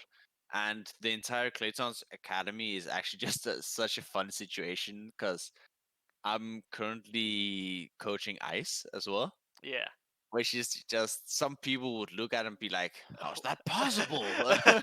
Be like, "How they can never do that?" And that brings me back to the point where I don't have hatred for ice, or I do not be able to talk with ice or whatever. And whenever me and him is actually in a call, we're totally fine, and I have high thoughts of him. He probably has some grudge or whatever, but he doesn't let it show to an extent. Um, but play I think from what I know about Ice is I don't think he'll have a grudge towards you as a person. I think it's just he has his morals about the rule set, as in he thinks that you shouldn't be unbanned, but he might mm, still like you. I think my personal perspective of Ice's personality would be that. But continue. definitely. But being on Claytron's Academy is actually very nice because it lets me flourish with the thought of I'm personally doing a lot of the drafting, so the spicy Trundle pick and whatever you saw last Monday was a lot of me and Val talking about what we wanted to do and so on and so forth.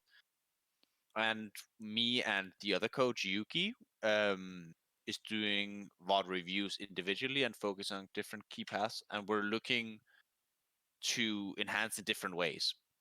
So how many days and on what days do you do something to do with coaching? I assume every day you're responding to any DMs you get, but in terms of days that you set apart to do specific things, what kind of does your week entail? I think we're doing things 2 to 3 days a week, Okay. something along those lines. Um, and we'll do two scrims normally or something according to that, and then we'll either do one or two VOD review days. The VOD review days, so we'll do the scrim, and the scrim is a scrim, and we'll play the game. Whereas the VOD review gives us things that we'll work on going forward.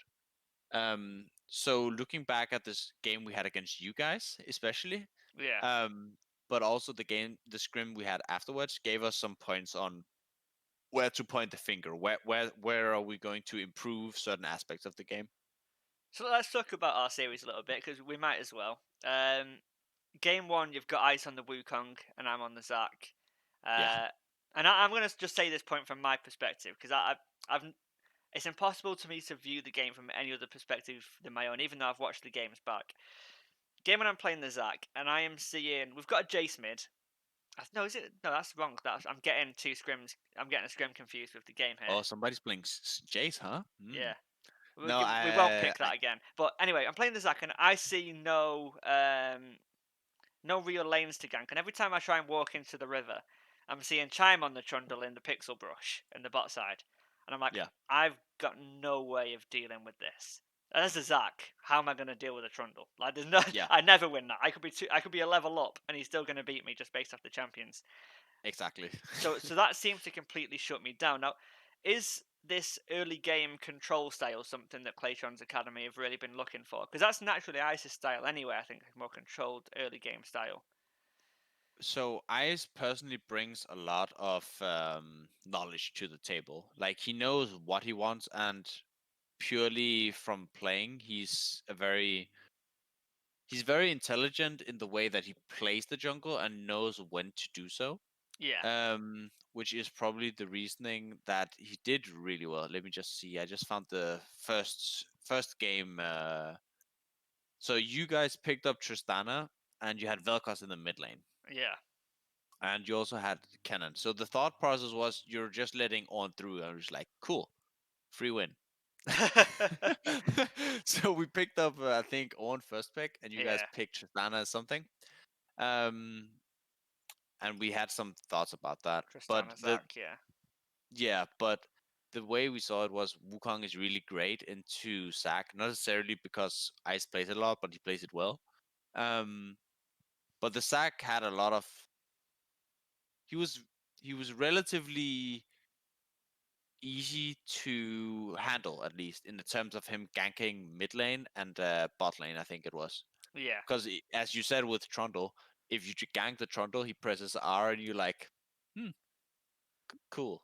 Or I or, go e- squish now. or even if it's just a 1v1 pre-6, he uses pillar, and there's no way I get out of that. And if anyone else rotates, I'm dead. Yeah, So it's that's the problem I've personally got with Zach, is the ability to disengage after you've engaged.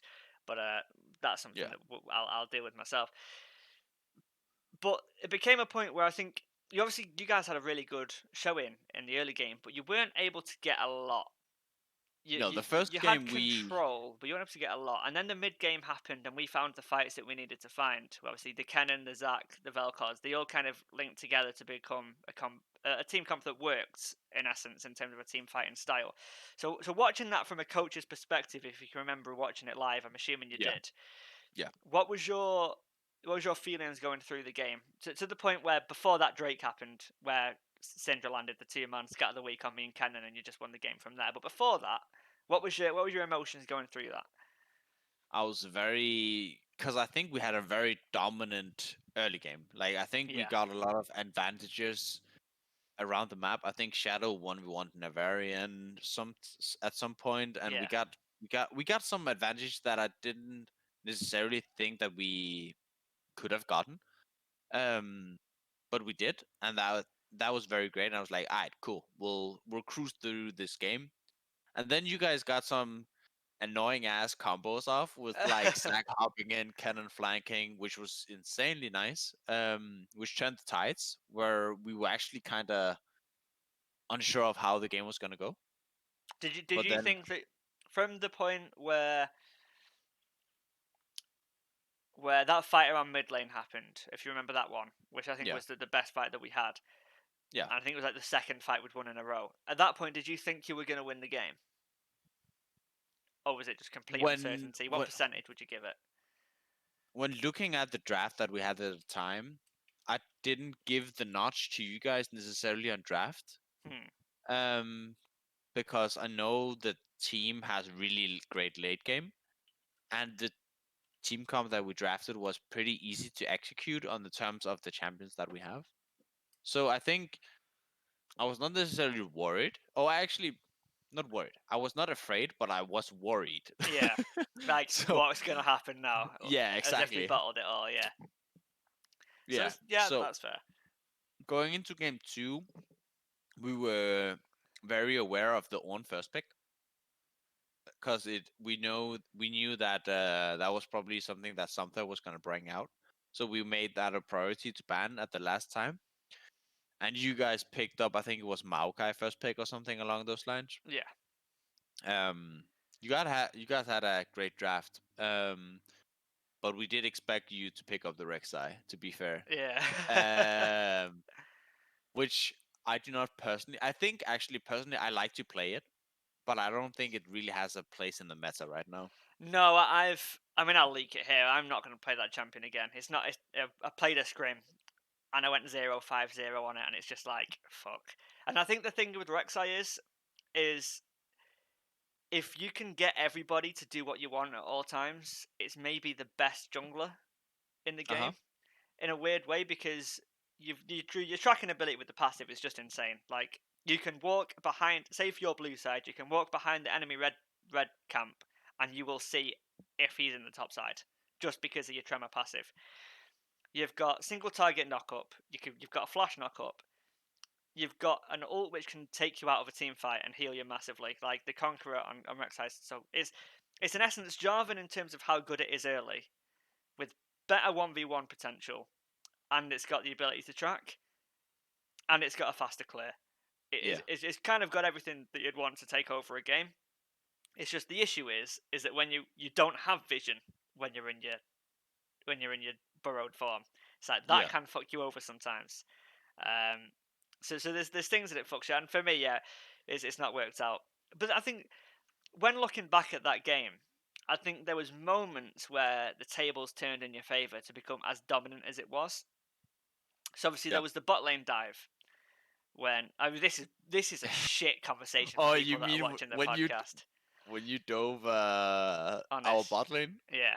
So from my perspective, I'm seeing Leona go in, land the CC, The cleanse was already burned on an earlier gank. This is pretty free, right? The flash happens, I can flash knock up, and Honest goes down to about 20% health. Yeah. Now, my issue as a jungler was I didn't even see Franklin's positioning or the Trundle pillar, which completely stopped that gank from working because Caitlyn Yeah. just couldn't get in the fight. Now, if Caitlyn could get in the fight, that's a guaranteed trap for one, Yeah. and will probably kill the Caitlyn. No, no, we were playing Caitlyn, you were playing Ash. Yeah, guaranteed trap and probably the kill on the Ash. However, I didn't see the Caitlyn end up just inting. And then for the rest of the game, it was a very similar thing because Shadow got very fed on that Syndra. But I Yeah. think that there were just those few moments like those where it's just if one thing changes, it can turn the table. So Definitely. were you thinking that if I pick Rek'Sai, you're just gonna win? Not necessarily. Not because I do not rate you as a jungler, No, as I was talking I about the joked champion. around. Yeah, Yeah, exactly. So not necessarily because your ability or the ability on the champion, but I think the champion is just outshined in the terms of if you gank, let's say the mid lane or the bot lane, and the Jarvan shows up, you're like, you have used your E, you have used your on borrow. It's like, fuck, what do I do now? yeah, Um, at the current state, I think Rexa is just really weak. When you tried to sell it before, it sounded really good with the clear and all that. But I think she's just not in a great spot at the moment. So I actually felt confident if you picked up the Rexa, it would be fine if we picked up Jarvan. yeah. Um, but yeah, I think it's not necessary. I think it's just down to the champion not being good at the moment. Like, That's fair. I think it's just not very viable. I think it's very CC heavy, and I think it's very lockdown heavy at the moment. Especially with bruises as such. So I looking think just, at, sorry, hmm? go on, carry on. I was just trying to say that you actually picked up the Aria against the Syndra, which was kind of 9,000 IQ play, but it kind of got negated in the terms of us just having absolute like lockdown if we actually caught it on the Yeah. terms of Ash and Syndra and Jarvan.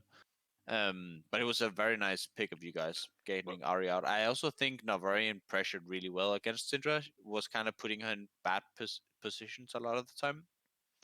well, I'll be honest with the way that CNA is working at the moment is, I mean, I won't explain the whole story of it, but at the moment we're in a situation where I don't control draft in the slightest.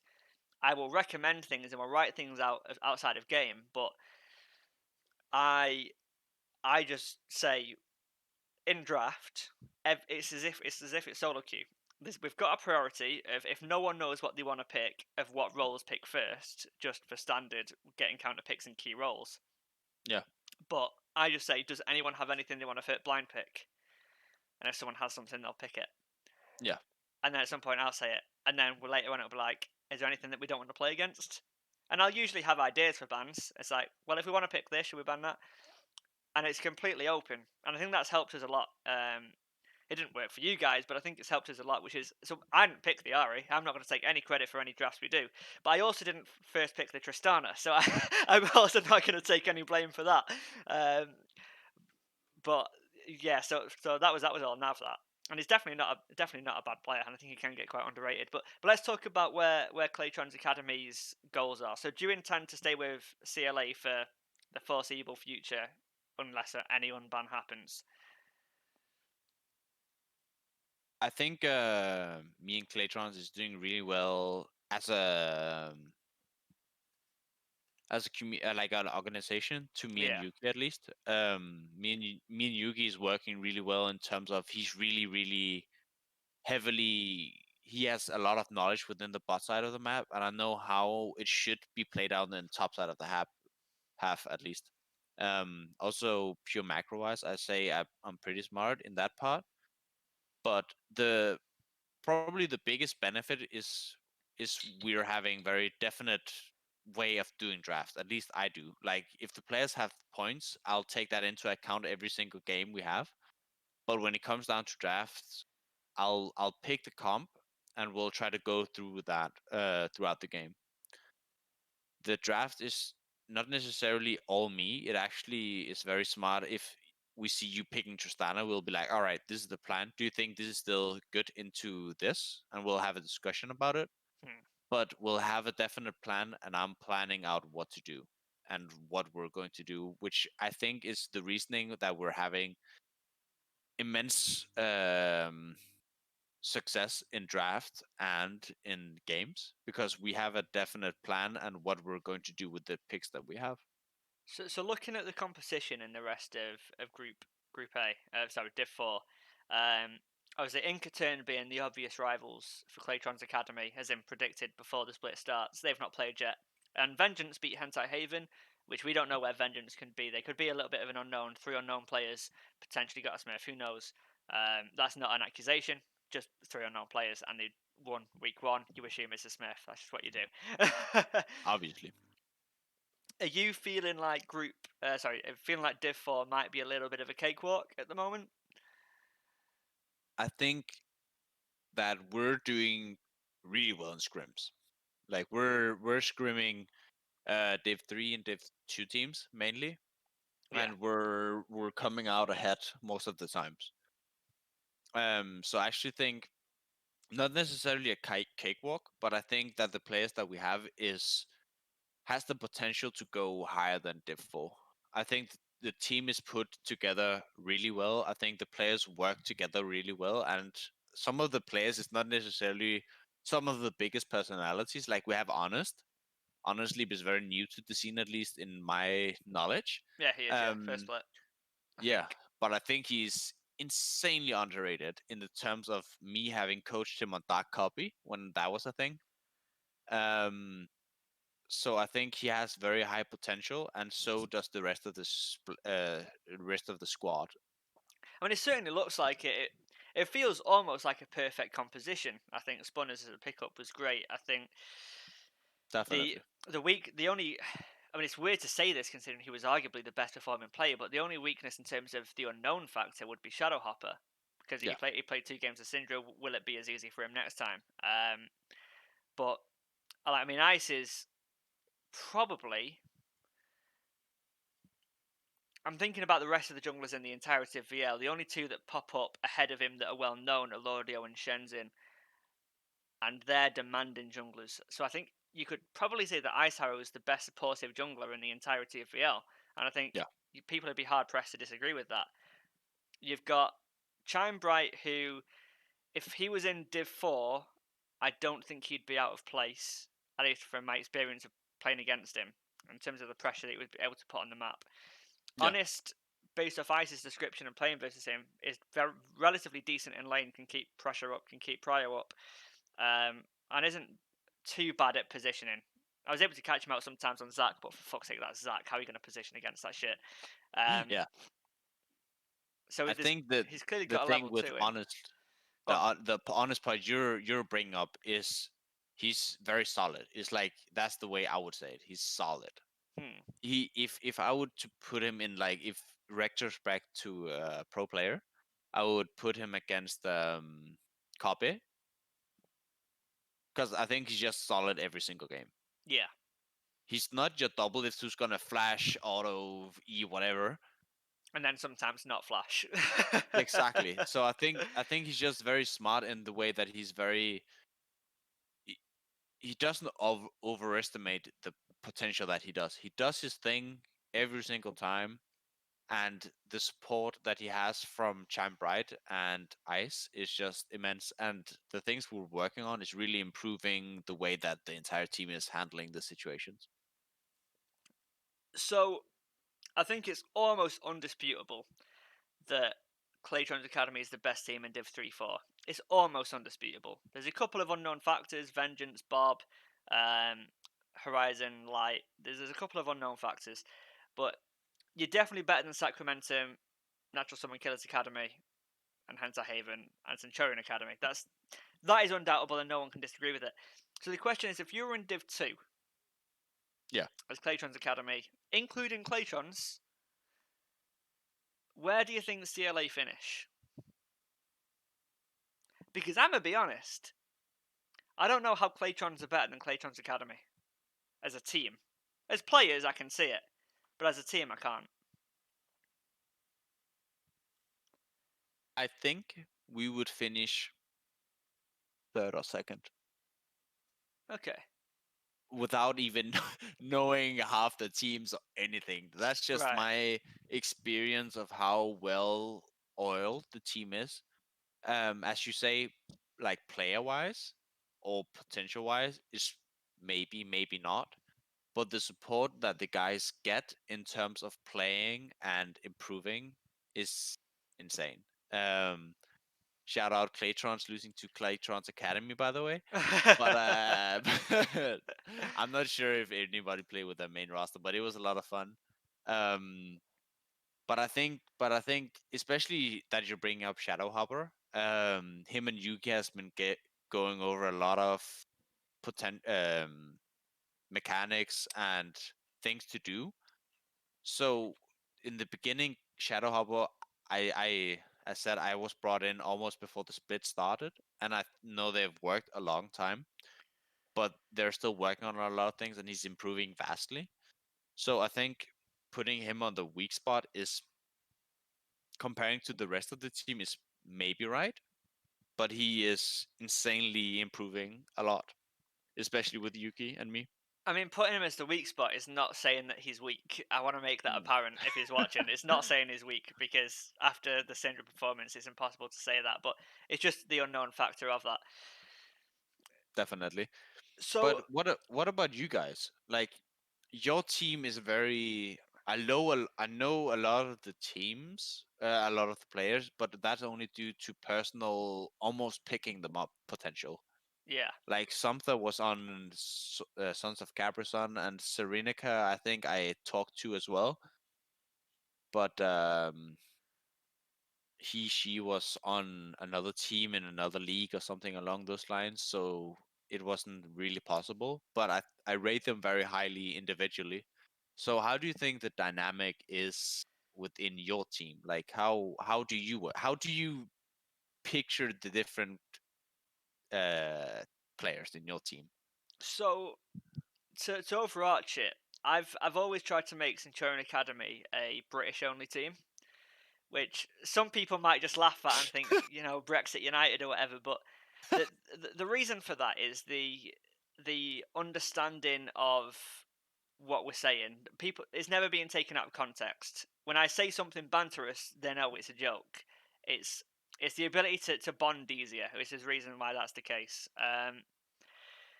And I think that definitely helps. The issue's been is trying to make sure everyone's on the same page. Now, Somther is by far the most improved player from where he started last split to where he is now.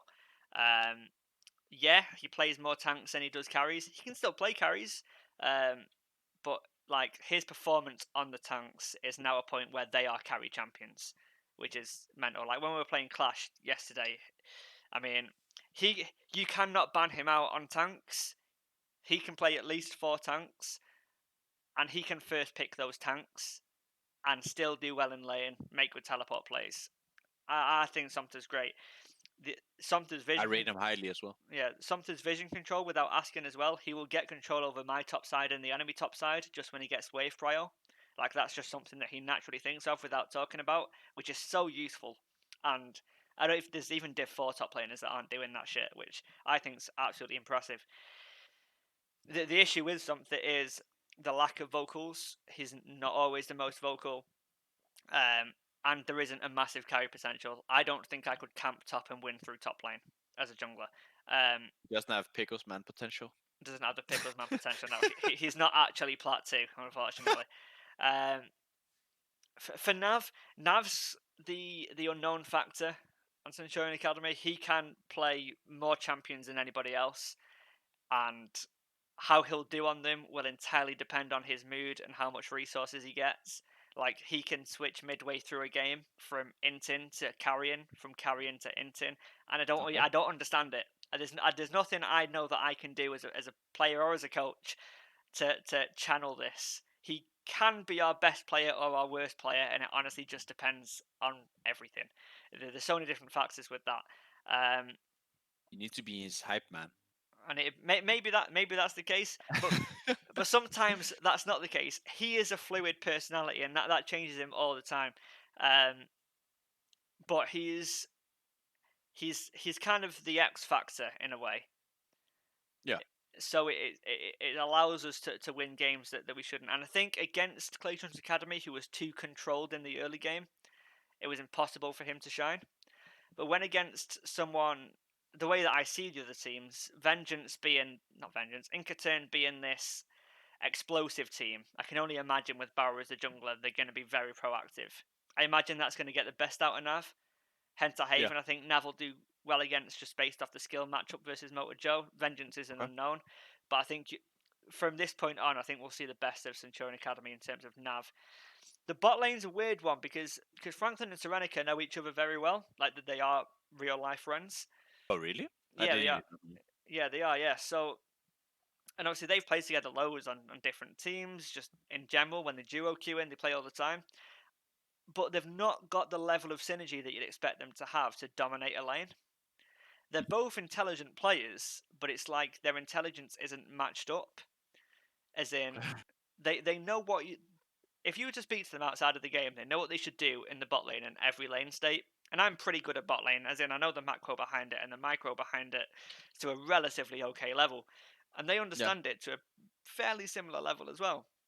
But they never seem to be on the same page of how to abuse it, which is weird considering the natural synergy they've got. Communication's perfect, but abusing the leads is the thing that they've not got yet. Getting the leads and abusing it, and we found that against you guys, we were just unable to get prio bot lane. Yes, the picks helped. You made sure you got counter picks in bot lane. That's just what you did. But even still, it's not an excuse for us to not be able to out trade you in those matchups. True. Ash Trundle shouldn't beat Kate Alistair in a short trade. A long trade you win, but a short trade you don't. Yeah. So there's that part where sometimes I can get a level of frustration with Franklin and Serenica. However, Franklin is undoubtedly our best carry. She wanted to say that as well, Yeah, to the extent like I have the same. I've not played with Franklin. I do not have experience, but I see him as the solid player. I do not see him like 1v9ing or 1v4ing anytime, but I do see him being the stable link that does his thing, dishes out damage always. yeah. I mean, you compared Honest to Kobe, and Kobe's got the reputation of not being that good early game and just being a late game pentakill guy. For Yeah. me, Franklin's more Kobe because he will just get pentakills if you give him the resources. But the issue is he's got four players on the team which can either enable that or stop that. Serenica, my opinion of Serenica changes all the goddamn time. But at the moment, he is arguably the most influential player. Okay. And weirdly, it depends on the champion pick. And based off the game versus you guys, he was almost non-existent. And just because of how well Chime Bright played, and I think it's unfair to put them against each other. But in the recent Clash games, he was so good that I literally had to stop midway through the game and just compliment him like, "What the fuck are you on? What kind of drugs have you been taking?" Because he played so well. And Yeah. I think that is me enforcing a different level of synergy between not only him and Franklin, but me and him as well. And I think it's weird for me to say, but I think every game Centurion Academy win will be a better jungle wins game. And Okay. not because I'm the main carry, but because I will int that team or I won't int that team, and that's how that will go. Um, Yeah. the the games against you I don't think counted because you were just naturally better anyway. And I think Okay. even I think in game one I wasn't far behind Ice, if not on the same level or higher. I think it was even game one. Game two he was better. I don't give a fuck. But again, the rest of them we'll see. So the game Centurion Academy versus Incoterm week 3 will be an exciting game to see who wins. But that's my opinion of Definitely. my team because I think that's who you'll I face in second place between those two. is Inkaton. I'm actually not sure if we're.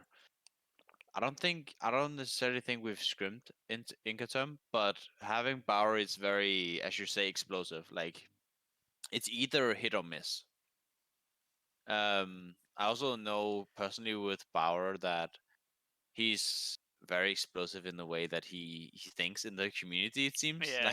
like some people have very low thoughts of him, or some people have very high thoughts of him. He's very vocal when he has an opinion or whatever.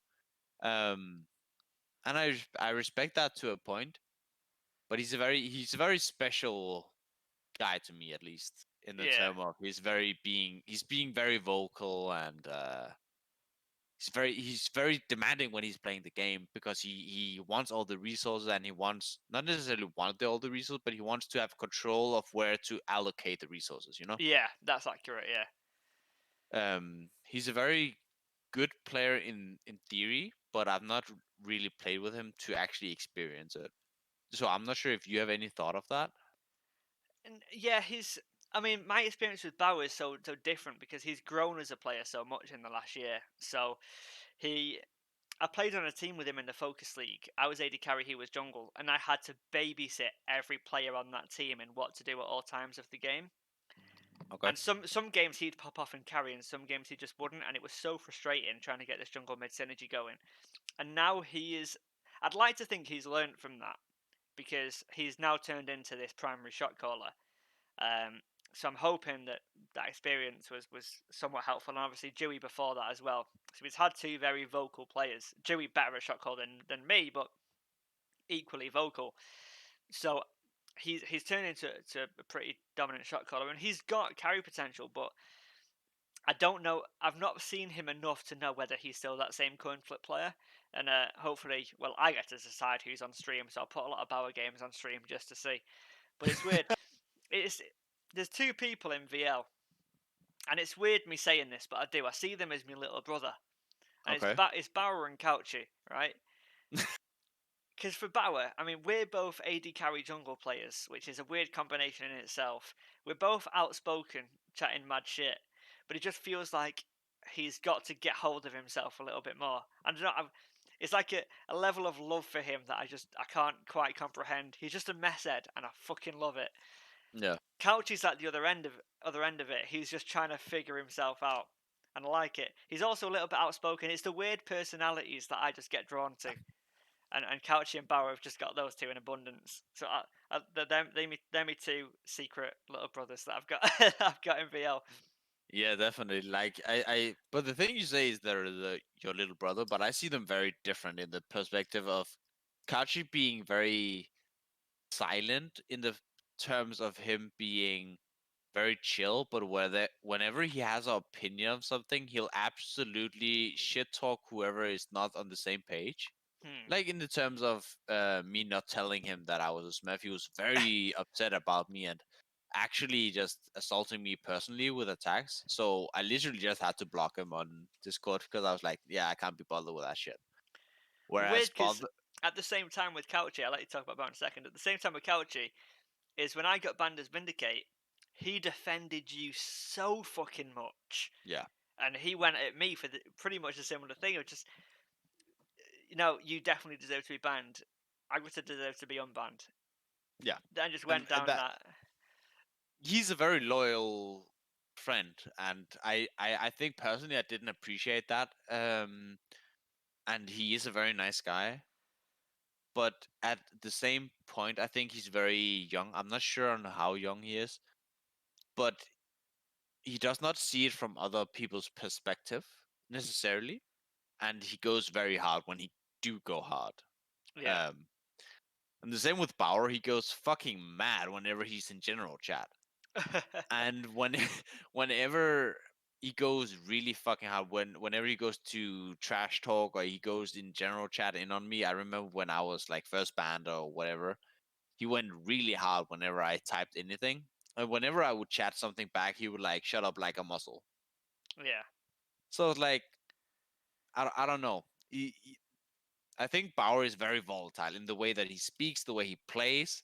Um, I do rate him highly, but I have not played with him. Yeah, that's fair. Well, we'll end the podcast somewhere here. So, is there Yeah. anything that you want to say to the community before you go? To just anything at all? If they've stayed around for a minute and an hour, a minute, an hour and 48. I'm drunk at this point, I'm not going to lie. Wine hits me a different I've, way. An hour and 48 minutes in, Agratah, have you got anything to say to the community? Over to you. I have no grudge about to anyone about however you feel. I do rate all of you very highly. Shout out Yuki for being an underrated coach. Shout out Key for being the biggest sandbagger in the league, together with Last. But but much love to a lot of you, especially admin team doing a great job, being hated a lot, and especially a lot of the players. Brilliant. And on that note, admin team, let's make sure Agratah and Dewey get unbanned. There's no reason for them to be banned. If you can think of one reason, let me know. But at the moment, I'm not seeing it. So Shout out you, my guy. that's my message to them. Anyway, I'll catch you later. Agratah, cheers for coming on the podcast, and enjoy the rest of your rest of your day being drunk as fuck. Catch you later. Bye. Gotcha, buddy.